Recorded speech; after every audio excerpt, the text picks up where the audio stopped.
السلام عليكم ورحمة الله وبركاته. إن الحمد لله نحمده ونستعينه ونستغفره ونعوذ بالله من شرور أنفسنا وسيئات أعمالنا. من يهده الله فلا مضل له ومن يضلله فلا هادي له، وأشهد أن لا إله إلا الله وحده لا شريك له، وأشهد أن محمدا عبده ورسوله. أما بعد، فأعوذ بالله من الشيطان الرجيم. وعلى الله فتوكلوا إن كنتم مؤمنين. সম্মানিত আজকের ক্লাসে উপস্থিত দিনী ভাই সকল ও তিনি বোন, সর্বপ্রথম সেই মহান আল্লাহ পাক রব্বুল আলামিনের প্রশংসা করি, জিনার তৌফিকে পূর্বের ন্যায় আজকেও আমরা ক্লাসে উপস্থিত হতে পেরেছি। আমরা সকলে বলি আলহামদুলিল্লাহ।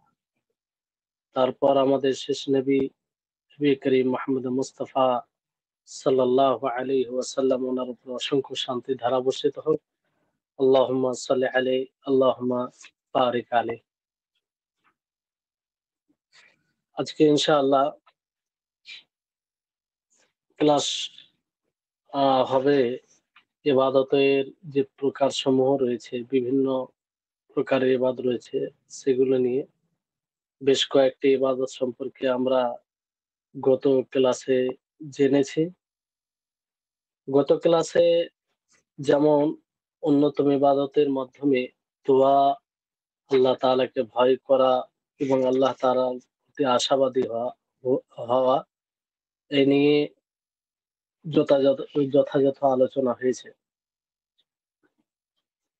আশার ব্যাপারে যেমন রাজা যাকে বলা হয়, এই আপনার একটা রাজা না আশা করা আর তামান্নি, এটাও আশা করা, দুটো ব্যবহার করা হয় একই অর্থ, কিন্তু দুটি অর্থের মধ্যে পার্থক্য রয়েছে। মানে যেটা তামান্নি, সেখানে যে আশা করে তার মধ্যে অলসতা থাকে, কিন্তু রাজা যার মধ্যে থাকে সে অলসতা করে না, সে অ্যাক্টিভ থাকে, সজাগ থাকে। আর কখনো এর বিপরীত হয়। আর এটাও বলা হয় যে রাজা যেটা, সেটা হওয়া এটা সম্ভব না হয়, আর যেটা তামান্নি, যেটা সম্ভাব্য বিষয় থাকে না, মানে অসম্ভাব্য বিষয়ের আশা করা, এটাকে তামান্নি বলা হয়। ইমাম ইবনে কাইয়িম রাহিমাহুল্লাহ তিনি বলেছেন যে রাজা আশা এটা এক প্রকারের ইবাদত, যেটা আল্লাহর সাথে সম্পর্ক, আর এর দ্বারা আল্লাহ তাবারক ওয়া তাআলা ইবাদত করা হয়। আর এই ইবাদতটি যে যতটা আল্লাহ তাবারক ওয়া তাআলার সম্পর্কে জানবে, আল্লাহ তাবারক ওয়া তাআলার পরিচয় লাভ করবে, ততটাই তার মধ্যে আশা জাগবে, কিংবা এই ইবাদতটি বেশি পাওয়া যাবে। মানে যতটা আল্লাহর ব্যাপারে জ্ঞান হবে, তত বেশি এই ইবাদত একজন বান্দার মধ্যে পাওয়া যাবে। যেমন তার আসমা, তার নাম সম্পর্কে জ্ঞান অর্জন যদি করে, কিংবা জ্ঞান থাকে তার গুণ সম্পর্কে, তার রহমত সম্পর্কে, তাহলে তার ইবাদতের প্রতি চাহিদা বেশি জাগবে, আশা আসবে, আর এই ইবাদতটি বেশি হবে। আর এই কারণেই মানুষ বেশি ইবাদত করতে উদ্বুদ্ধ হয় যখন আল্লাহর সম্পর্কে জ্ঞান হয়। আর জ্ঞান হওয়ার পরে সে আল্লাহর উপরে বিপুল পরিমাণে আশা জাগে। আর এটাই আশা। আর এই আশা যদি না থাকে, তাহলে কোনো প্রয়োজন নেই সালাত আদায় করা, কিংবা আরো যে বিভিন্ন প্রকারের আমরা ইবাদত করে থাকি, সেই ইবাদত করা একদম অসম্ভব হয়ে যাবে, আমাদের জন্য কঠিন হয়ে যাবে যদি আশা না থাকে। আমাদের শরীরের যে পার্টস গুলো কাজ করে ইবাদতের ক্ষেত্রে, সেগুলো কাজ করা বন্ধ করে দেবে। এই শরীর সঙ্গ আমাদের সাথে কতক্ষণ পর্যন্ত দেয়, যতক্ষণ একটা ভবিষ্যৎ আশা থাকে। আমরা সালাত আদায় করি কেন? একটা আল্লাহর প্রতি আশা আছে যে সলাতের পরিবর্তে আমরা এই সলাত আল্লাহ তাআলার হুকুমকে মেনে সলাত আদায় করে আমরা ইনশাআল্লাহ আহ জান্নাত লাভ করব, এরকম একটা আশা আছে। যদি আশা না থাকে তাহলে এগুলো কিছুই সবকিছু কঠিন হয়ে যাবে। হাফিজ ইবনে হাজার রাহিমাহুল্লাহ তিনি সুন্দর একটি কথা বলেছেন যে রাজা আল্লাহর প্রতি আসার উদ্দেশ্য হলো যে যখন মানুষের একজন মানুষের দ্বারা আহ মানে ইবাদতে দুর্বলতা চলে আসবে, অলসতা চলে আসবে, কিংবা এবাদতে ত্রুটি চলে আসবে, তখন সে সেই জায়গায় আল্লাহর প্রতি ভালো আশা রাখবে। আল্লাহর প্রতি ভালো আশা রাখবে এবং আল্লাহর মানে কাছে তার গুনাহ ক্ষমা করে দিবে, এরকম সে আশা করবে। এরকম সে আশা করবে।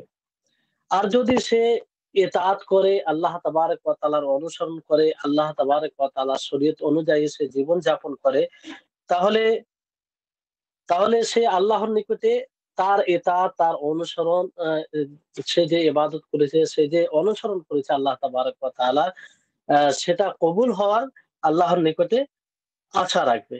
কিন্তু এমন যদি আশা হয়, যেটা আপনাদেরকে পূর্বেও বলেছি যে অপ্রশংসনীয় যেটা আশা, সেটা হচ্ছে যে এমন আশা যদি কোনো ব্যক্তি আল্লাহর উপরে করে ফেলে যে সে আল্লাহর আ প্রতি এই আশা রেখে সে গুনাহ করে যায়, অবাধ্য করে যায়। কেন? যে তার উপরে তার মুআখাযা হবে না, তার পাকড়াও হবে না। আল্লাহ তাবারক ওয়া তাআলা আ তাকে জিজ্ঞাসিত করবে না। তাহলে এই ধরনের যদি আশা থাকে তাহলে এটা ধোঁকা। এটা ধোঁকা ছাড়া কিছু নয়। প্রতারণার শিকার হবে সে। কিয়ামতের মাঠে যারা ধোঁকা খাবে তাদের মধ্যে হবে। এজন্য আবি উসমান আল জিজি তিনি খুব সুন্দর কথা বলেছেন যে সৌভাগ্যশীল যারা, যারা সৎ লোক, মানে সততার চিহ্ন কিংবা আলামত হচ্ছে যে আল্লাহ তাবারক ওয়া তাআলার অনুসরণ করবে, আল্লাহ তাবারক ওয়া তাআলার আনুগত্য করবে এবং কি করবে? তার সাথে, সাথে ভয় করবে যে তার ইবাদত গ্রহণযোগ্য হবে কি হবে না। ভয় থাকবে এটা।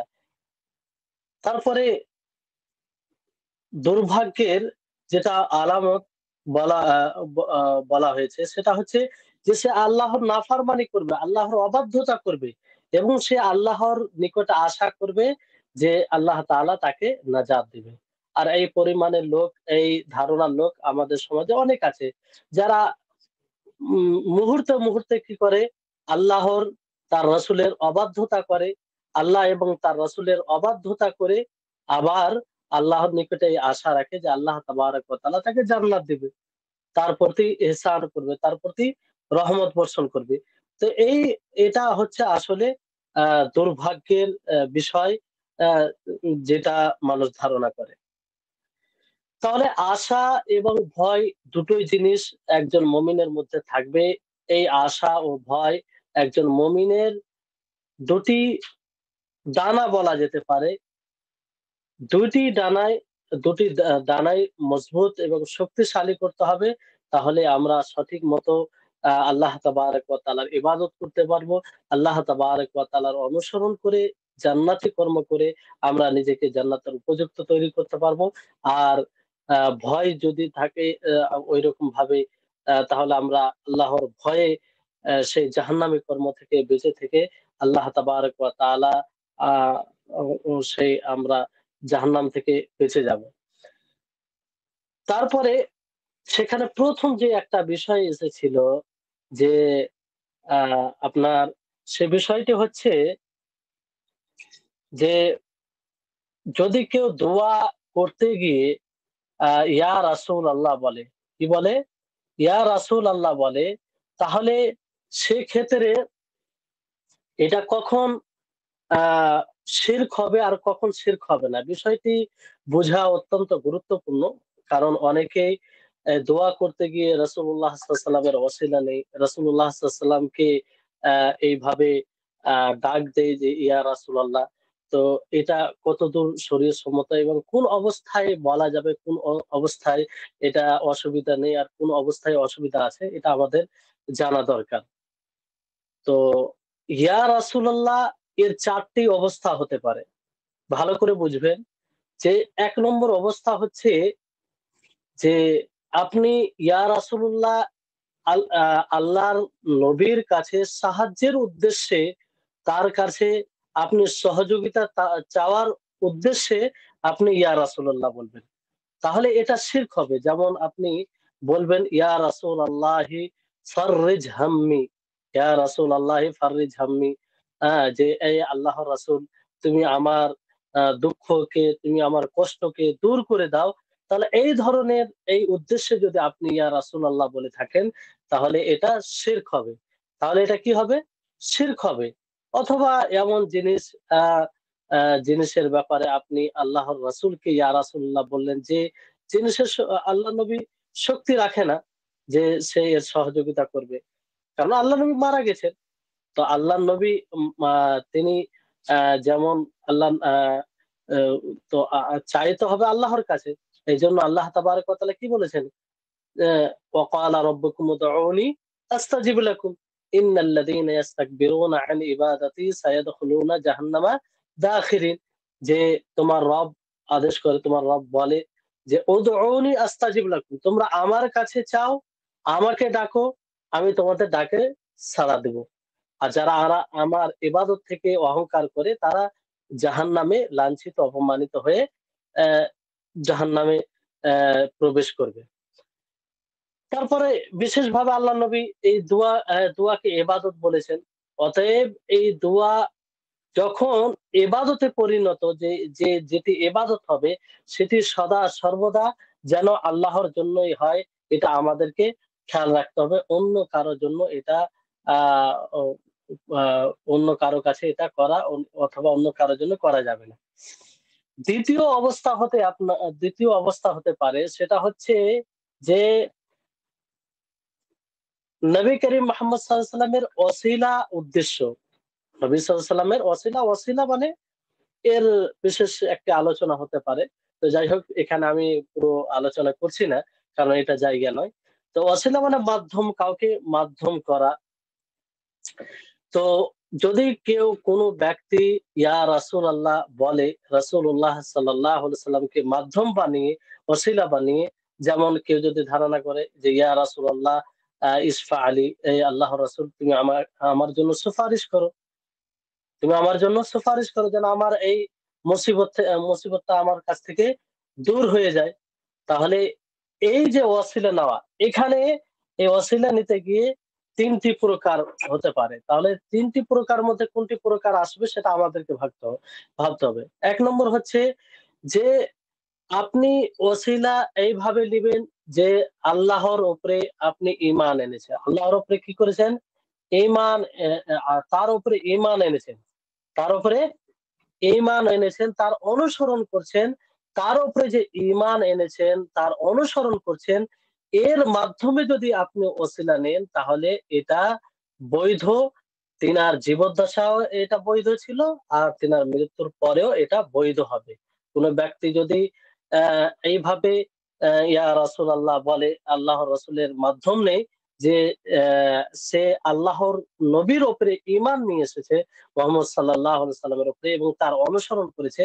এই কর্ম দ্বারা, এই জিনিস দ্বারা যদি আল্লাহর আ আ সেটার ওসিলা নেই তাহলে এটা জায়েজ হবে। নবী সাল্লাল্লাহু আলাইহি সাল্লামের জীবদ্দশায় ও নবী সাল্লাল্লাহু আলাইহি সাল্লামের আ আপনার আ মৃত্যুর পরেও। ২য় প্রকারের ওসিলা, যদি কোনো ব্যক্তি ওসিলার উদ্দেশ্যে ইয়া রাসূলুল্লাহ বলে তাহলে এবার দেখতে হবে কোন প্রকারের ওসিলা হচ্ছে এখানে। ৩য় প্রকারের ওসিলা যদি এই আ তার দুয়ার ওসিলা নেই, তার দোয়ার ওসিলা নেই যে সে নবী সাল্লাল্লাহু আলাইহি সাল্লামের ওসিলায় দোয়া করে। তাহলে নবী সাল্লাল্লাহু আলাইহি সাল্লামের ওসিলায় দোয়া করা তিনার জীবদ্দশায় এটা জায়েজ ছিল, বৈধ ছিল। কিন্তু যেহেতু উনি মারা গেছেন, উনি দুনিয়া ছেড়ে চলে গেছেন, সেহেতু তার ওসিলা এখন নেওয়া যাবে না।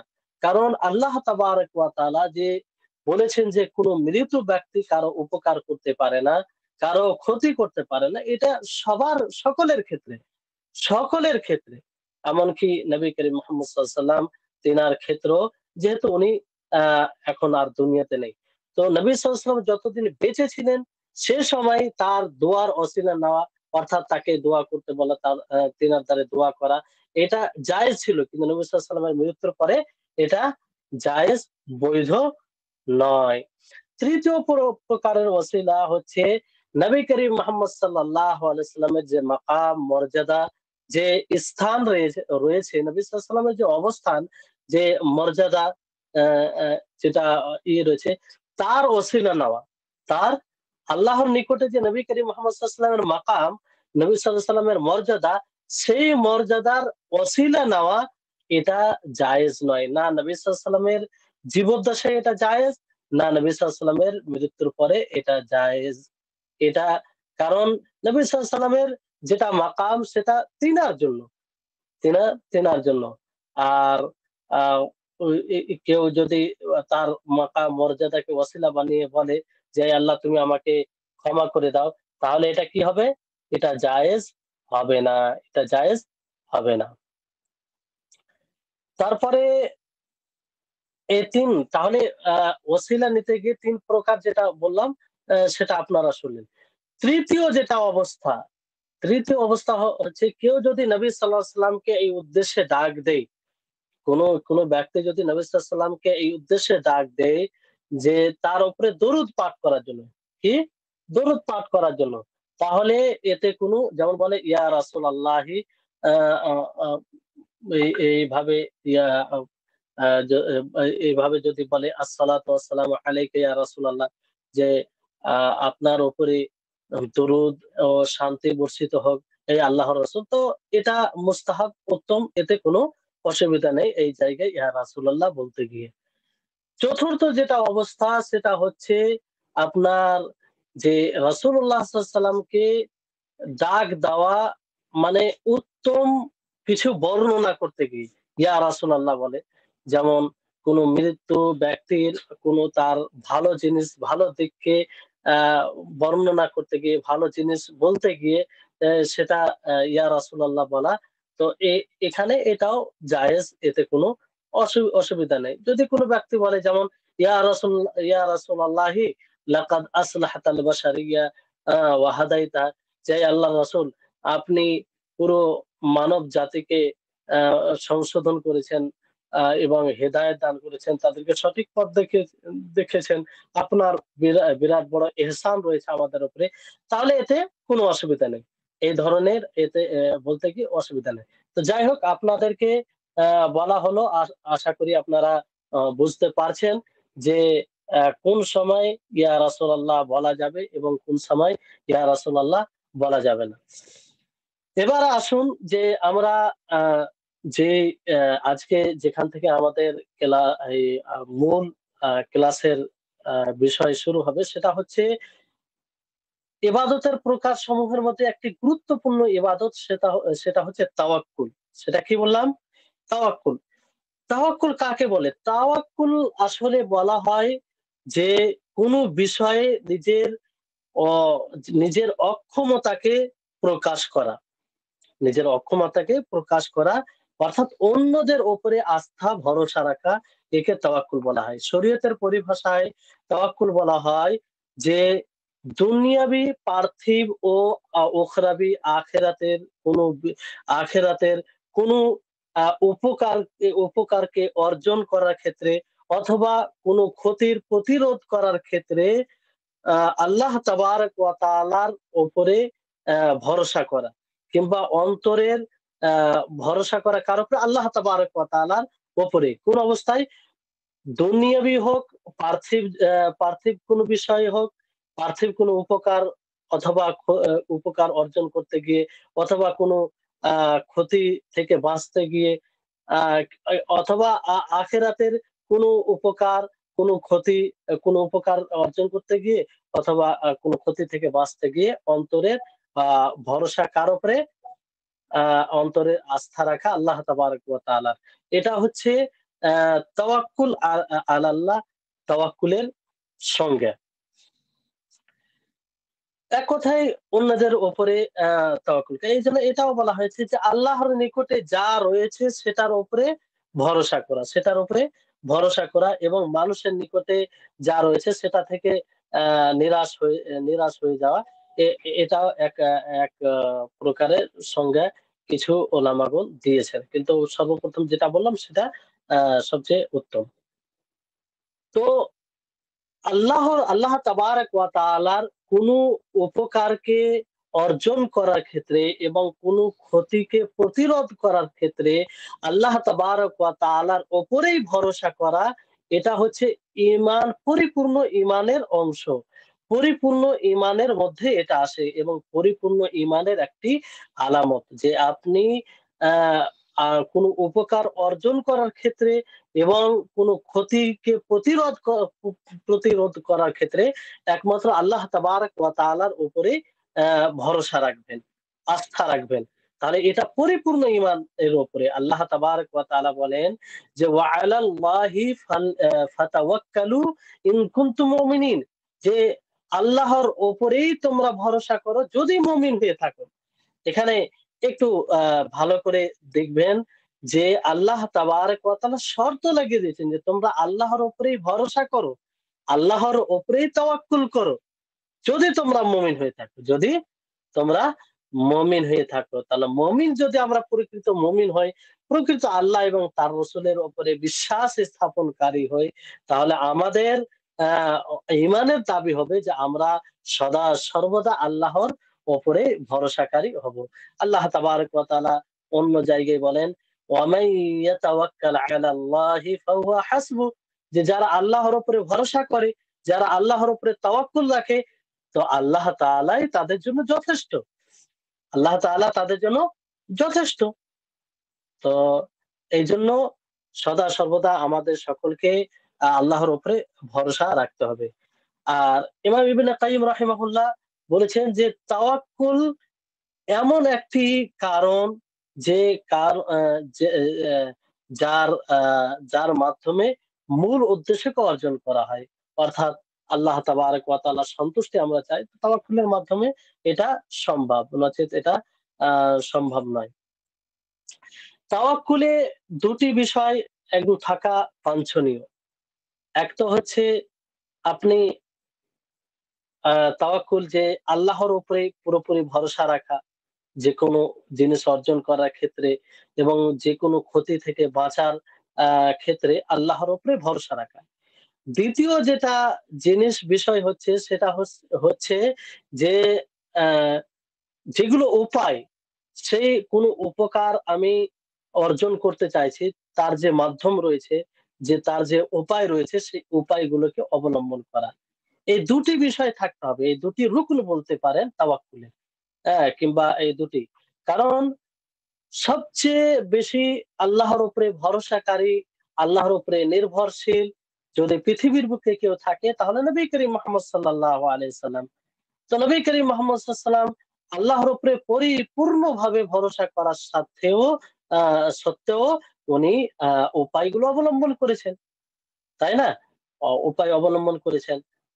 যেমন আ বিভিন্ন তার রয়েছে যে আমরা আ নবী সাল্লাল্লাহু আলাইহি ওয়াসাল্লামের জীবদ্দশায় যে যুদ্ধ ঘটেছে তার জন্য প্রস্তুতি নেওয়া।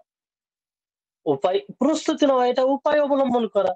তার জন্য বিশেষভাবে যেগুলো সামান দরকার সেগুলো সাধ্য অনুযায়ী নেওয়া। আল্লাহর নবী নিয়েছেন। আল্লাহর নবী যদি তাওয়াক্কুল বিরোধী আমল হতো, তা আল্লাহর নবী তো এগুলো বর্জন করতে পারতেন। কিন্তু তা আ করেননি। কিন্তু তা করেননি। এই কারণে যে বিষয়টি হচ্ছে যে আ এটা তাওয়াক্কুল বিরোধী আমল নয়। তাওয়াক্কুল বিরোধী এটা আমল নয়। তো এইজন্য খেয়াল রাখতে হবে যে ২ টি জিনিস আমাদের এতে তাওয়াক্কুল পাওয়া যাচ্ছে কি যায় না। ১ মিনিট। আমজাদ ভাই চার্জারটা লাগান তো এখানে। এখানে আছে। আচ্ছা, ল্যাপটপ। ওটা খুলে দেন। তো বিষয়টি আশা করে আপনারা বুঝতে পারলেন যে ২ টো জিনিস থাকবে। তো তাওয়াক্কুল আলাল্লাহ এটা আপনাদেরকে বললাম। তো তাওয়াক্কুলের কয়েক প্রকার রয়েছে। এখন অনেক সময় তাওয়াক্কুল যেটা রাখা যায়, যেটা আমাদেরকে আল্লাহ তাবারক ওয়া তাআলা তাওয়াক্কুল রাখতে বলেছেন, অনেক সময় আবার তাওয়াক্কুল সেটা শিরক হয়ে যায়। তো কখন এটা শিরক হয়, কখন এটা শিরক হয়, আ আ এ এ আমরা এই প্রকারগুলো জানতে গেলে আমাদের নিকটে এটা স্পষ্ট হবে। তো তাওয়াক্কুলের ১ম প্রকার হচ্ছে যে আল্লাহ তাবারক ওয়া তাআলার উপরেই প্রকৃত ভরসা করা। যেটা পরিপূর্ণ ঈমানের মধ্যে আসে। পরিপূর্ণ আপনি বাস্তবে যে আ আল্লাহর উপরে বিশ্বাস স্থাপন করি আমরা, তার একটি আলামত আল্লাহর উপরে পরিপূর্ণ ভরসা রাখা। আল্লাহর উপরে পরিপূর্ণ ভরসা রাখা। আর এটা ওয়াজিব, এটা ওয়াজিব। এই ছাড়া ঈমান পরিপূর্ণ হয় না। তো যে ছাড়া ঈমান পরিপূর্ণ হয় না, সেটা আবশ্যিক হয়ে যায়। ৩য় প্রকারের, যেমন যেকোনো বিষয় আপনি অর্জন করার ক্ষেত্রে আপনি প্রকৃত ভরসা তাওয়াক্কুল কার উপরে রাখবেন? আল্লাহ তাবারাক ওয়া তাআলা। যে আল্লাহ তাবারাক ওয়া তাআলার হাতেই রয়েছে। যদি আল্লাহ তাবারাক ওয়া তাআলা ইচ্ছা করে তো আমি পেতে পারি, নচেৎ আমার আ কোন ব্যক্তিকে যেকোনো যে উপায় আমি অবলম্বন করি না কেন সেটা সম্ভব হবে না। ২য় প্রকারের, এক প্রকারের তাওয়াক্কুল হচ্ছে তাওয়াক্কুলে সির বলা হয়। গোপনীয় তাওয়াক্কুল, মানে তাওয়াক্কুলে সির বলতে পারেন, যে কোনো ব্যক্তি কোনো উপকারকে অর্জন করার ক্ষেত্রে অথবা কোনো ক্ষতির প্রতিরোধ করার ক্ষেত্রে সে কোনো মৃত ব্যক্তির উপরে ভরসা করবে। মৃত ব্যক্তির উপরে এতেমাদ করবে। তাহলে এটা কি হবে? এটা শিরক হবে। এটা শিরক আকবার হবে। বড় শিরক হবে। যে শিরক করলে আ আ যে শিরক করলে ইসলাম থেকে খারিজ হয়ে যাবে। তো এইজন্য, কারণ মৃত ব্যক্তি কোন জিনিসের শক্তি রাখে না। যেটা আল্লাহ তাবারাক ওয়া তাআলা একটি আয়াত নয়, একাধিক আয়াতে সেটা সুস্পষ্ট করেছেন। যে সে কোন প্রকারের শক্তি রাখে না। সে নিজের আ লাভ লস করতে পারে না, তো অন্যের কি করে লাভ লস করতে পারে?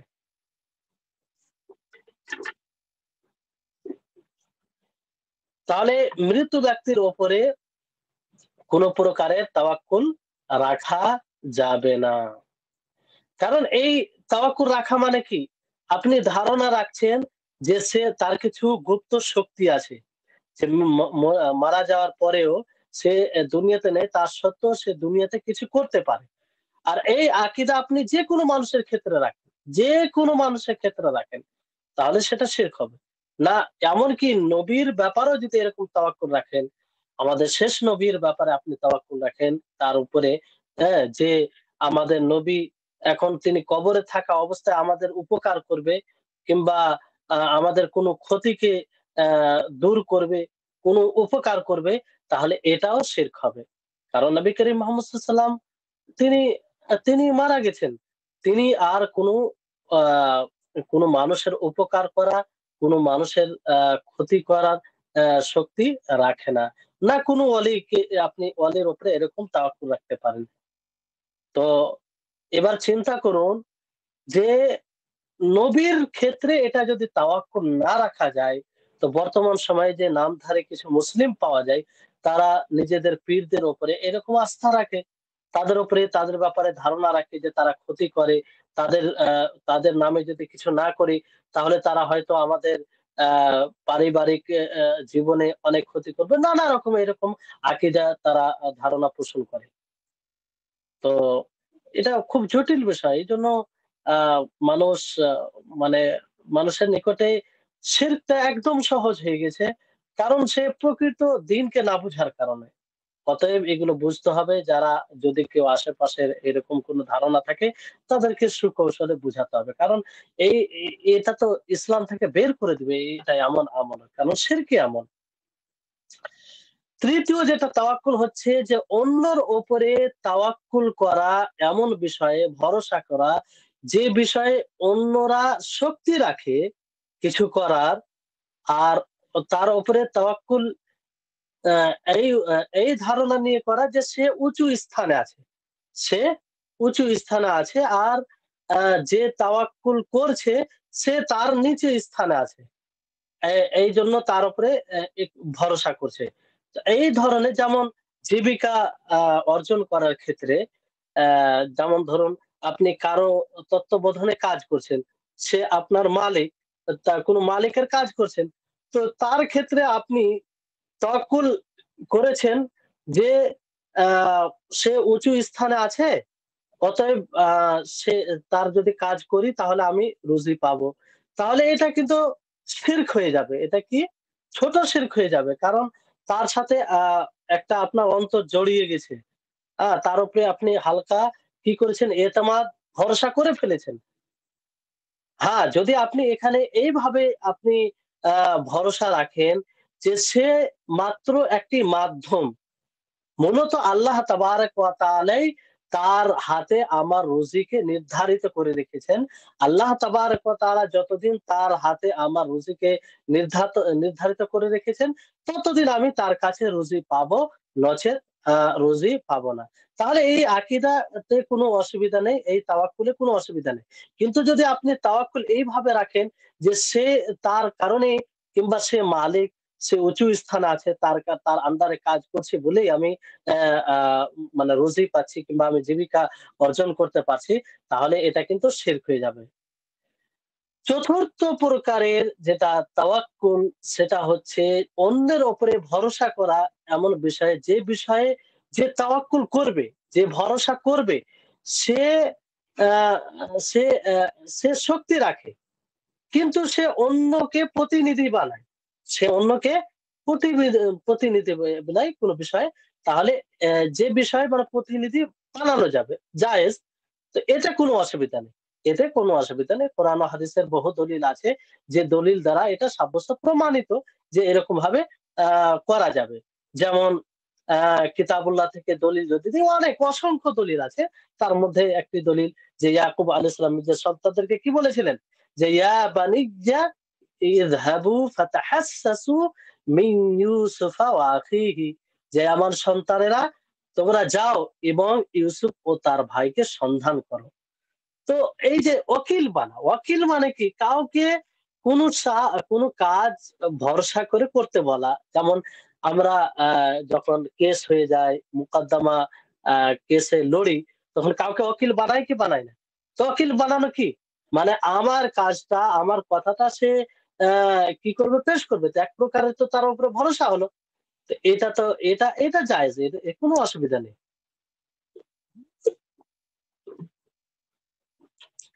তারপর নবী করিম মুহাম্মদ সাল্লাল্লাহু আলাইহি সাল্লাম থেকেও এইসব বিষয়ে অনেকভাবেই প্রমাণিত। যেমন নবী করিম মুহাম্মদ সাল্লাল্লাহু আলাইহি ওয়াসাল্লাম যাকাতের মাল নেওয়ার জন্য কিছু মানুষকে নিয়োজিত করেছিলেন। আ? কোন কিছু আমিল আ সংরক্ষণকারী তাদেরকে নিয়োজিত করেছিলেন। তো একরকম একরকম ভাবে এটা ওকিল বানানো। তো আল্লাহ নবী তো নিজেই ওকিল বানিয়েছিলেন। তারপরে হুদুদ যেমন কোনো চোর যদি চুরি করে আর প্রমাণ সহ সে ধরা পড়ে, যেগুলো শর্ত, সে শর্তগুলো সাব্যস্ত হয়, শর্তগুলো পাওয়া যায়, তাহলে তার হাত কাটা যাবে। তো এই ধরনের হুদুদ কায়েম করতে গিয়ে আল্লাহর নবী ওকিল বানিয়েছে যে যাও এর হাত কেটে দাও কিংবা যাও একে রাজম করো। এটাও এক প্রকার ওকিল বানানো। তো এই থেকে এগুলো এটা প্রমাণিত যে এই ধরনের ওকিল বানানো যাবে। যেমন আ আ আলী রাদিয়াল্লাহু তাআলা আনহুকে বিভিন্ন ক্ষেত্রে কোনো বিষয়ে ওকিল বানানো হয়েছে। নবী করিম মুহাম্মদ সাল্লাল্লাহু আলাইহি ওয়াসাল্লাম যে জবাই করেছিলেন ১০০ টি উট। ১০০ টি উটের মধ্যে নবী করিম মুহাম্মদ সাল্লাল্লাহু আলাইহি ওয়াসাল্লাম নিজের হাতে ৬৩ টি উট জবাই করেছেন। আল্লাহু আকবার! তাহলে তারপরে বাকি যে উটগুলো ছিল সেগুলো কাকে জবাই করতে বললেন? আলী রাদিয়াল্লাহু তাআলা আনহুকে। তাহলে এখান থেকে আরেকটি বিষয় আমরা উপলব্ধি করতে পারি যে আল্লাহর নবীর সময়ের বরকত কি? একদিনে ১০০ টি উট, ৬৩ টি উট জবাই করা এটা আ ছোট-মোটো বিষয়? না, এখন তো আমরা কোরবানি সেদিন আমরা বুঝতে পারি যে বড় যদি গরু থাকে, বড় যদি কোরবানির জানোয়ার পশু থাকে, তাহলে সেটা পুরো ক্লিয়ার করতে আমাদের অনেকটা সময় চলে যায়। ২-৩ টা থাকলে তো সেদিন হয় না। পরে পরের দিন করতে হয়। কিন্তু আল্লাহর নবী মুহাম্মদ সাল্লাল্লাহু আলাইহি ওয়াসাল্লামের সময়ের বরকত কি দেখেন যে এখান থেকে আমরা সেই বরকতটা অনুভব করতে পারি। যে একদিনেই 63টি উট জবাই করলেন। বাকি আলী রাদিয়াল্লাহু তাআলা আনহু জবাই করেছিলেন। তাহলে এই হচ্ছে তাওয়াক্কুলের প্রকারসমূহ। আ তা এখান থেকে আশা করি আপনাদের সকলের নিকটে এটা সুস্পষ্ট যে কোন ক্ষেত্রে তাওয়াক্কুল এটা শিরক হবে, কোন ক্ষেত্রে তাওয়াক্কুল শিরক হবে না। আর প্রকৃত তাওয়াক্কুল যে তাওয়াক্কুলের আদেশ মহান আল্লাহ তাবারক ওয়া তাআলা আমাদের সকলকে দিয়েছেন সেটা কোন প্রকারের তাওয়াক্কুল। আশা করি আপনারা সকলেই বুঝতে পেরেছেন। তারপরে লেখক রাহিমাহুল্লাহ যে এবাদত এবাদতের প্রকারসমূহের মধ্যে বর্ণনা করেছেন যে যে রাগবাত রাগবাতের সাথে রাগবাত এটি একটি ইবাদত। রাগবাত মানে কি? রাগবাত মানে হচ্ছে প্রিয় জিনিস পর্যন্ত পৌঁছা, আ মোহাব্বতের সাথে ভালোবাসার সাথে সেখানে পৌঁছা কিংবা সেটাকে পাওয়ার আশা করা। এটাকে রাগবা বলা হয়। রাগবা এর ২ টি অর্থ আ বলা যেতে পারে। যে একটি হচ্ছে কোন জিনিসকে তলাব করা, কোন জিনিসকে তলাব করা। আর ২য় হচ্ছে যে কোন জিনিস থেকে মানে আ প্রয়োজন মনে না করা। কোন জিনিস থেকে অ্যা ওই যে যেমন বলা যায় আমি এই জিনিসটি চাইছি, আ যে রাগিবতু ফি শাই, আ মানে আমি চাইছি মানে আমি এর চাহিদা রাখি। আর একটা হচ্ছে যে রাগিবতু আনহু মানে আমি আমার সেই জিনিসের দরকার নেই। কিংবা আমি আমি প্রয়োজন মনে করি না। এরকম একটা অর্থ দেয়। তো শরীয়তের পরিভাষায় বলা হয় রাগবা যে কোন জিনিসকে চাওয়া আ আগ্রহের সাথে আগ্রহের সাথে, চাহিদার সাথে কোন জিনিসকে চাওয়া এটাকে রাগবা বলা হয়। এটাকে কি বলা হয়? রাগবা বলা হয়। আর আ এজন্য আ রাগবা এটি ইবাদত হয়। তারপরে লেখক রাহিমাহুল্লাহ রাহবা বলেছেন। রাহবা এটিও একটি আ ইবাদত। রাহবা কাকে বলা হয়? যে রাহবা মূলত যে জিনিসের ভয়ে আপনি পলায়ন করছেন তার ফলাফল। তার ফলাফল রাহবা এটা এক প্রকারের ভয়। আসলে রাহবা এমন ভয়কে বলা হয় যেটা আমলের সাথে সম্পৃক্ত। আপনি আমল করেছেন, আপনি করে ফেলেছেন। যার ফলে আপনার ভয় হচ্ছে সেটাকে রাহবা বলা হয়। সেটাকে কি বলা হয়? রাহবা বলা হয়। আর খওফ আ সেটাও ভয়, কিন্তু সেই ভয়টা আপনার কি? সেই ভয়টা আপনার আ আ আম স্বাভাবিক ভয়। তারপরে লেখক রাহিমাহুল্লাহ এখানে আ আ তারপরে ইবাদত বর্ণনা করছে খুশু। খুশু মানে আ নত হওয়া আল্লাহ তাবারাক ওয়া তাআলার সম্মানকে কেন্দ্র করে ছোট হয়ে যাওয়া। এরকম ভাবে যে তার যেগুলো কওনি ফায়সালা রয়েছে এবং শারঈ বিধান রয়েছে তাকে আত্মসমর্পণ করতে গিয়ে আ তার আজমতে, তার সম্মান প্রদর্শনে নিজেকে ছোট করে দেওয়া, এটাকে খুশু বলা হয়। এটাকে খুশু বলা হয়। তো এইসব আয়াতে আল্লাহ তাবারাক ওয়া তাআলা যেমন লেখক রাহিমাহুল্লাহ আ আ রাগবা এবং রাহবার ক্ষেত্রে যেটা দলিল হিসেবে আয়াত নিয়ে এসেছেন, আল্লাহ তাআলা বলেন যে, "ইন্নাহুম কানু ইউসারিউনা ফিল খায়রাত ওয়া ইয়াদউনানা রাগাবান ওয়া রাহবা ওয়া কানু লানা খাশিঈন।" যে তারা উত্তম কাজে, কল্যাণমূলক কাজে অগ্রগামী এবং তারা আমাকে কি করে ডাকে? ভয় করে এবং আশাবাদী হয়ে আমাকে ডাকে, আমাকে ডাক দেয়, আমার কাছে দোয়া করে। ওয়া কানু লানা খাশিন এবং তারা আমার কাছে নত হয়ে যায়। ভয়ে তারা ভীতও হয়।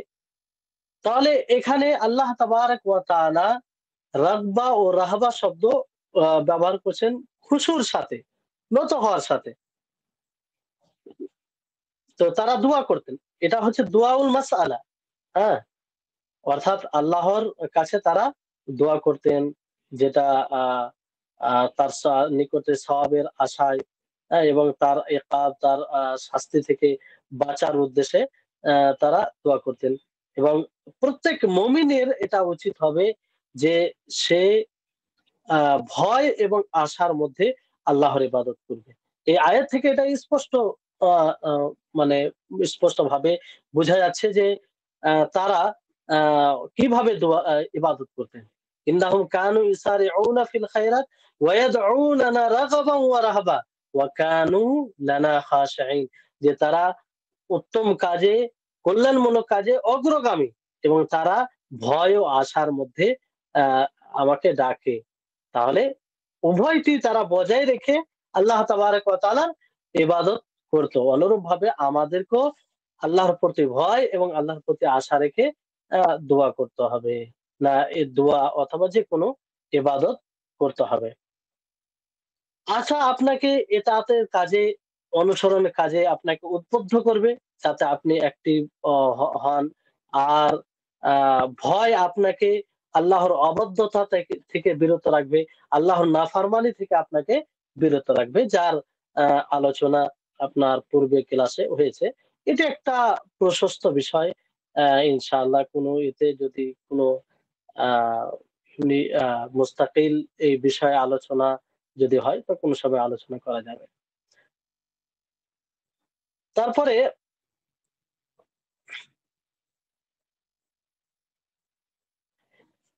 তারপরে লেখক রাহমান এখানে খাসিয়া শব্দ ব্যবহার করছেন যে খাসিয়া এটাও এটাও কি?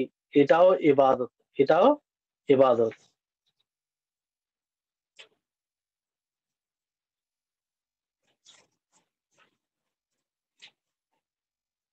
খাসিয়া এটাও ইবাদত। আর খাসিয়া মানে কি? এটাও ভয়। কিন্তু আমরা এই ভয়ের এই অর্থে আমরা কয়েকটি জিনিস পড়লাম। খওফ, আ রাহবা এবং খাসিয়া। প্রত্যেকটাতে কিন্তু পার্থক্য আছে। রাহবাতে যেটা বললাম যে সেটা আমলের সাথে সম্পৃক্ত। আমল করে যেটা ভয় হবে, করে নিয়েছে তার ফলে সেটাকে রাহাবা বলা হয়। খওফ সেটা স্বাভাবিক ভয়। আ যেটা যার সাথে কোন জিনিসের কেদ, কোন জিনিসের শর্ত থাকে না। আর খাসিয়ার মধ্যে খাসিয়া বলা হয় যে ভয়ে তাজিম থাকবে, ও সম্মান থাকবে, মর্যাদা আ আ বজায় রাখবে। আর এটা ইলমের ভিত্তিতে হয়। মানে জেনে ভয় করা, জেনে ভয় করা। যেমন আল্লাহ তাবারাক ওয়া তাআলা আহলে ইলমদের সম্পর্কে, ওলামাদের সম্পর্কে কি বলেন? যারা প্রকৃত আল্লাহ এবং তার রাসূল সম্পর্কে জ্ঞান রাখে তাদের সম্পর্কে বলেন, "ইন্নামা ইয়াখশাল্লাহা মিন ইবাদিহিল উলামা।" যে যারা প্রকৃত আমার বান্দাদের মধ্যে আলেম, যারা জ্ঞানী, তারাই আল্লাহকে ভয় করে। তারাই কি করে? আল্লাহকে ভয় করে। তো এখানে খাসিয়াত শব্দ আল্লাহ তাবারাক ওয়া তাআলা আলেমদের ক্ষেত্রে ব্যবহার করেছেন। অর্থাৎ খাসিয়াত এটা ইলমের সাথে পার্থক্য আছে। আমি যেমন ধরেন উদাহরণ যে আপনার এলাকায় কোনো হয়তো এরকম বদমাশ কিংবা আ খুব অত্যাচারী জালিম লোক আছে যে হয়তো সামনে দেখতে পেলে সে অন্যায় জুলুম করে কিংবা মেরে দেয়। তো আপনি তার সম্পর্কে জানেন, তাকে চিনেন, তার সাথে আপনার পরিচয় আছে। আর সে এরকম করে। তো তার প্রতি একটা ভয় হবে। আপনি তাকে জেনে বুঝে মানে আপনি জানছেন আর তারপরে আপনার ভয় এটার মধ্যেই। আর একজন ব্যক্তি শুধু দূর থেকে শুনেছে। সে দেখেনি, তাকে জানে না। কিন্তু শুনেছে। তাহলে ২ জনের যে ভয়, তাহলে যে জেনে ভয় করছে সেটা খাসিয়ত। অর্থাৎ আল্লাহ তাবারাক ওয়া তাআলাকে যারা জেনে ভয় করবে, যতটা সে আল্লাহর ব্যাপারে জানবে, ততটাই তার মধ্যে ভয় আসবে। আর এই ভয়টাই হচ্ছে খাসিয়ত। এই ভয়টাই হচ্ছে খাসিয়ত। এজন্য আল্লাহ তাবারাক ওয়া তাআলা উলামাদের ক্ষেত্রে খাসিয়ত শব্দ ব্যবহার করেছেন। ইন্নামা ইয়াখশাল্লাহা মিন ইবাদিহিল উলামা।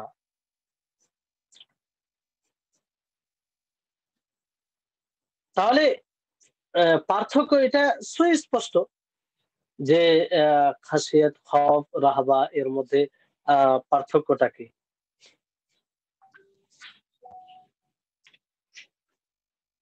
তো খাসিয়াত এটা খওফের চাইতে, যেটা খওফ শব্দ আছে তার চেয়ে এটা বিশেষ বিশেষত্ব রাখে। অর্থাৎ খাস শব্দ এটা। খাসিয়ত সকলের জন্য নয়। যারা জেনে ভয় করে আ জানার সাথে জ্ঞানের সাথে তাদের জন্যই এটা খাসিয়ত ব্যবহার হয়। যেমন নবী করিম মুহাম্মদ সাল্লাল্লাহু আলাইহি ওয়াসাল্লাম কি বলেন? যে, "ইন্নী আতকাকুম লিল্লাহি ওয়া আশাদ্দুকুম লাহু খাশিয়া।" যে আমি আল্লাহর জন্য তোমাদের মাঝে সবচেয়ে মুত্তাকি পরহেজগার আল্লাহকে ভয় করি। ওয়া আশাদ্দুকুম লাহু খাশিয়া, এবং তোমাদের মাঝে সবচেয়ে বেশি যদি খাসিয়াত থাকে, ভয় থাকে, তাহলে আমার মধ্যে। তো আল্লাহ নবীর মধ্যে খাসিয়ত বেশি কেন? কারণ আল্লাহ তাবারক ওয়া তাআলা সম্পর্কে যদি পৃথিবীর বুকে সবচেয়ে বেশি জ্ঞান রাখেন, তাহলে কে? সে নবী করিম মুহাম্মদ সাল্লাল্লাহু আলাইহি ওয়াসাল্লাম। তাহলে খাসিয়ত, যারা আল্লাহ তাবারক ওয়া তাআলা সম্পর্কে জ্ঞান রাখে তাদের জন্য এই খাসিয়ত। আর সাধারণ যেটা ভয়, সেটা অন্য মানুষদের জন্য। তারপরে লেখক রাহিমাহুল্লাহ এখানে আরেকটি ইবাদত সম্পর্কে বলেছেন, যে এনাবাত। এনাবাত এনাবাত মানে কি? আল এনাবা মানে, এনাবা মানে হচ্ছে আল্লাহর দিকে ফিরে আসা। আল্লাহর দিকে ফিরে আসা। কেমন ভাবে ফিরে আসা? তার ইতাআত করে এবং তার অবাধ্যতা থেকে বেঁচে আল্লাহর দিকে ফিরে আসা। একটা হচ্ছে এমনি ফিরে আসা। কিন্তু এনাবাত ইলাল্লাহ, এনাবাতের মধ্যে এটা আসে যে আল্লাহ তাবারক ওয়া তাআলার অনুসরণ করে এবং তার অবাধ্যতা থেকে বেঁচে আল্লাহর দিকে ফিরে আসা, যেটা আ খুব তওবার নিকটের অর্থ একদম। আ মোটামুটি তওবার অর্থ যেটা সেরকম। অর্থাৎ এক প্রকার আল্লাহর আশ্রয় চায় ইতাআতের মাধ্যমে। এটা আল্লাহ তাবারক ওয়া তাআলা বলেন, "ওয়া আনিবু ইলা রাব্বিকুম ওয়া আসলিমু লাহু।" দেখেন, এখানে আল্লাহ তাআলা কি বলছেন? "ওয়া আনিবু ইলা রাব্বিকুম", যে তোমরা তোমাদের রবের দিকে ফিরে এসো। ওয়া আসলিমু লাহু, এবং তোমরা তার জন্য নিজেকে আত্মসমর্পণ করো। কি করো? আত্মসমর্পণ করো। তাহলে এখানে আত্মসমর্পণ করা, এখানে আত্মসমর্পণ। তো ১ম এ আল্লাহ তাআলা ওয়া আনিবু ইলা রাব্বিকুম, যে তোমরা তোমাদের রবের নিকটে ফিরে এসো।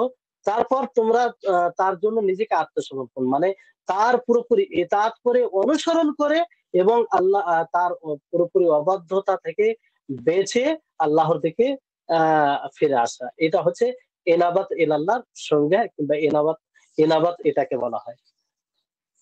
এখানে আল্লাহ তাবারক ওয়া তাআলা ওয়া আসলিমু লাহু, ওয়া আসলিমু লাহু। তারপরে ইনাবাত একটি গুরুত্বপূর্ণ বিষয়। এই ব্যাপারে ইমাম ইবনুল কাইয়্যিম রাহিমাহুল্লাহ তিনি বলেন যে ইনাবাত ২ প্রকারের হয়। কয় প্রকারের? ২ প্রকারের। একটা ইনাবাত তার রুবুবিয়তের ক্ষেত্রে ইনাবাত। মানে তার রুবুবিয়তকে লক্ষ্য করে আল্লাহর দিকে ফিরে আসা। যেমন আর এতে সমস্ত মাখলুক শামিল রয়েছে। সমস্ত মাখলুক শামিল রয়েছে। অর্থাৎ মুমিন, কাফির, সৎ, অসৎ সমস্ত প্রকারের লোক এতে রয়েছে। আল্লাহর রুবুবিয়তের দিকে ফিরে আসা। কারণ এটা ছাড়া তো কোনো উপায় নাই। কারণ আল্লাহ তাআলা যেমন বলেন সূরা রুমের ৩৩ নম্বর আয়াতে, "ওয়াইদা মাসসান নাসা গুররুন দাআউ রাব্বাহুম মুনিবিনা ইলাইহি", যে যখন মানুষকে কোনো ক্ষতি স্পর্শ করে, তখন তারা নিজের রবকে, নিজের প্রতিপালককে ডাকে, মুনিবিনা ইলাইহি, তার দিকে ফিরে এ ফিরে এসে, তার দিকে ফিরে এসে। তাহলে এটা ইনাবা লিরুবুবিয়্যাতিহি। এখানে সমস্ত লোক, কাফির, মুমিন, তারপর ফাজির, ফাসিক, সব রকম এখানে চলে আসবে। আর এটা কোনো প্রশংসনীয় বিষয় নয়। কারণ এটা স্বভাবগত, মানুষ এটা আসে। এখানে আপনার এরকম বিষয় নাই যে তার জন্য ইসলাম শর্ত কিংবা ইসলামকে আবশ্যক করবে, তা নয়। কাফেররাও তাদের মধ্যে এই ইনাবাত এটা থাকে। এজন্য আল্লাহ তাআলা তাদের ব্যাপারে কি বলেন? "সুম্মা ইযা আযাকাহুম মিনহু রাহমা ইযা ফারিকুম মিনহুম বিরাব্বিহিম ইউশরিকুন", যে তাদেরকে রহমতের স্বাদ আ আ গ্রহণ করায়। তারপরে তারা কি? তাদের মধ্যে একদল আবার তার রবের সাথে শিরক করে। তার রবের সাথে শিরক করে। তার মানে কি? যে এনাবাত তো আছে, কিন্তু ইনাবাত লিরুবুবিয়্যাতিহি, তার রুবুবিয়তের কাছে, লালন পালনের কাছে ইনাবাত আ অ হয়। আসলে তারা প্রকৃত মুসলিম নয়।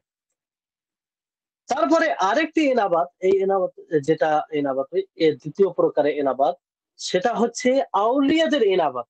আউলিয়াদের আল্লাহর নিকটে ফিরে আসা। আর সেটা কি?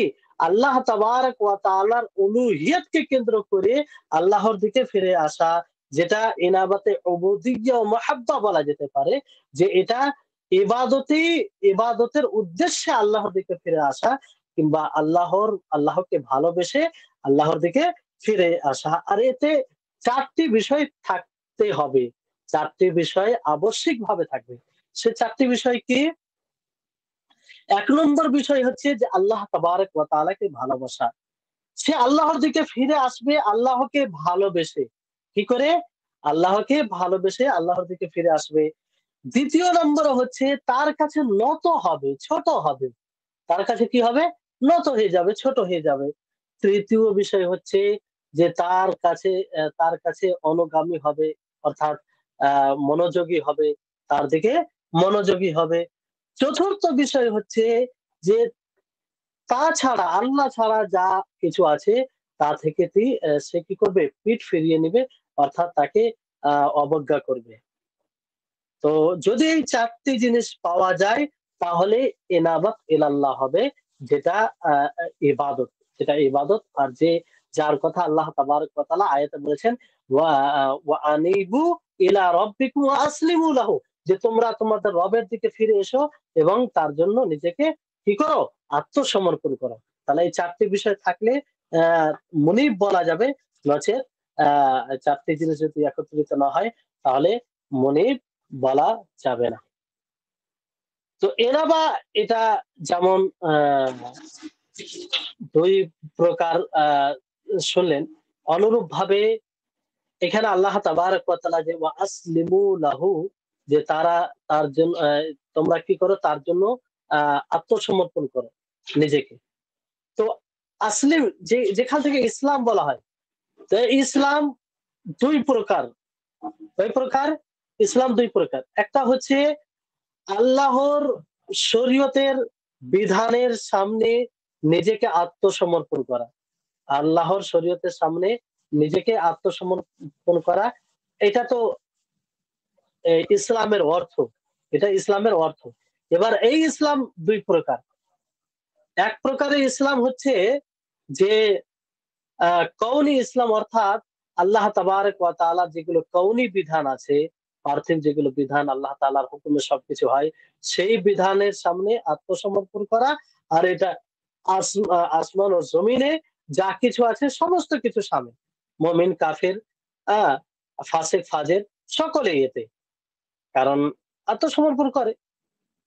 আর এখানে সম্ভবই নয় যে এই জিনিস থেকে তারা অহংকার করবে।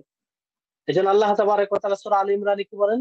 ৮৩ নম্বর আয়াতে, ওয়ালাহু আসলামা মান ফিস সামাওয়াতি ওয়াল আরদি তাওআন ওয়া কারহান ওয়া ইলাইহি ইরজাউন, যে তারা আত্মসমর্পণ করে যা আসমান ও জমিন আছে, সেটা সেটা ইতাআতে অনুসরণে হোক অথবা বাধ্য হয়ে হোক। কারণ তার দিকে ফিরে আসতে হবে। তার দিকে তারা আ ফিরে আসবে। তাহলে যেমন সূর্য আপনার নিয়মিতভাবে সকালে উঠে আবার অস্তমিত হয় মাগরিবের সময়। এটাকে মানতে বাধ্য। দিন-রাত যে এটা হয় এটা মানতে বাধ্য। সকলেই মানে যে এটা আ কোন একজন সৃষ্টির পক্ষ থেকে অধিকাংশ। তারপরে ২য় প্রকারে যেটা ইসলামের শারঈ বলা হয়। কি বলা হয়? শরীয়ত সম্মত ইসলাম, ইসলামের শারঈ, অর্থাৎ আল্লাহ তাবারাক ওয়া তাআলার যে শারঈ বিধান রয়েছে, শারঈ বিধান, তার সামনে নিজেকে আত্মসমর্পণ করা। এটা কাদের জন্য? যারা রাসূলদের অনুসরণ করে এবং রাসূলদের অনুসরণ করে যারা চলে তাদের আ অনুসরণ করে। আর এর দলিল অসংখ্য রয়েছে। এর দলিল কোরআন ও হাদিসে অসংখ্য রয়েছে। তাহলে ২ প্রকার, এই যেটি শেষ আ ইসলাম বললাম, ইসলামের শারঈ, অর্থাৎ আল্লাহর শরীয়তের সামনে নিজেকে সমর্পণ করা, তার ইতাআত করে, তার অনুসরণ করে এবং তার নিষেধাজ্ঞা থেকে বেঁচে থেকে, এটাই হচ্ছে প্রশংসনীয়, যেটা আমাদের মধ্যে থাকতে হবে। তারপরে আরেকটি, কত সময় হলো আপনার?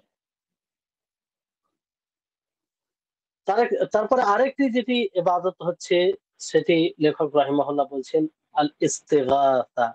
আল ইস্তিগাসা। আল ইস্তেগাসা মানে কি? ইস্তেগাসা মানে সহযোগিতা চাওয়া। সহযোগিতা চাওয়া শরীয়তের পরিভাষায় হচ্ছে আল্লাহর নিকটে সহযোগিতা চাওয়া। আর মাখলুকের নিকটে সেই সব বিষয়ে সহযোগিতা চাওয়া যেসব বিষয়ে মাখলুক শক্তি রাখে।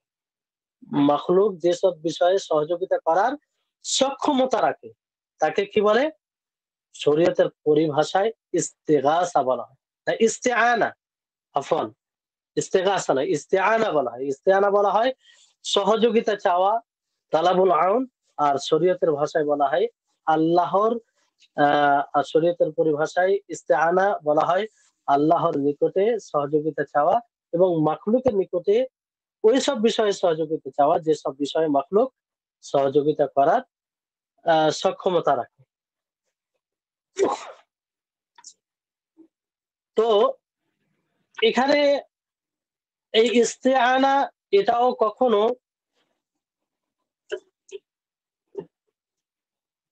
এই ইস্তেআনা ইবাদত। কোন ইস্তেআনা ইবাদত? তো এই ইস্তেআনা তখন ইবাদত হবে যে ইস্তেআনাতে পরিপূর্ণভাবে একজন বান্দা রবের নিকটে ছোট হয়ে যায়, নত হয়ে যায়। আর নিজে পুরোপুরি বিষয়টা আল্লাহকে সঁপে দেয়। আল্লাহ তাআলাকে সঁপে দেয় এবং সে ধারণা রাখে যে তার কাছে বিষয়টি যথেষ্ট। অর্থাৎ আল্লাহ তাবারাক ওয়া তাআলাই যথেষ্ট। যেমন আমরা সূরাতুল ফাতিহা পড়তে গিয়ে বারবার পাঠ করে থাকি, ইয়্যাকা না'বুদু ওয়া ইয়্যাকা নাস্তাঈন। যে হে আল্লাহ, আমরা তোমারই ইবাদত করি এবং তোমার নিকটেই সহযোগিতা চাই। তোমার নিকটেই সহযোগিতা চাই। তাহলে এখানে সহযোগিতা আল্লাহ তাআলা এখানে মানে ১ম এ ইয়াকা, এখানে এইভাবে বাক্যটি আল্লাহ তাবারাক ওয়া তাআলা বলতে পারতেন, লা না'বুদু ইল্লা ইল্লা ইয়াকা, কিংবা এরকম ভাবে বলা যেত, বলা বলা যায়।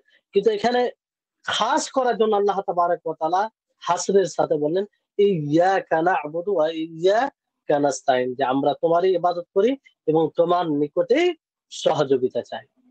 তাহলে এই যে সহযোগিতা, এই ধরনের সহযোগিতা একমাত্র আল্লাহ তাবারাক ওয়া তাআলার নিকটেই চাইতে হবে। আল্লাহ তাবারাক ওয়া তাআলার নিকটেই চাইতে হবে। যে প্রথমে আপনাদেরকে বললাম যে সহযোগিতা চাওয়াতে একজন বান্দা নত হয়ে যায় রবের নিকটে, কিংবা রবের নিকটে নত হতে হবে এবং পুরোপুরি বিষয়টা আল্লাহকে সঁপে দিতে হবে এবং তার ব্যাপারে ধারণা রাখতে হবে যে তিনি যথেষ্ট।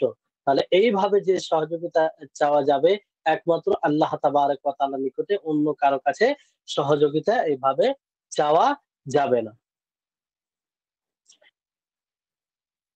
আরেকটি ইস্তেআনা মাখলুকের নিকটে।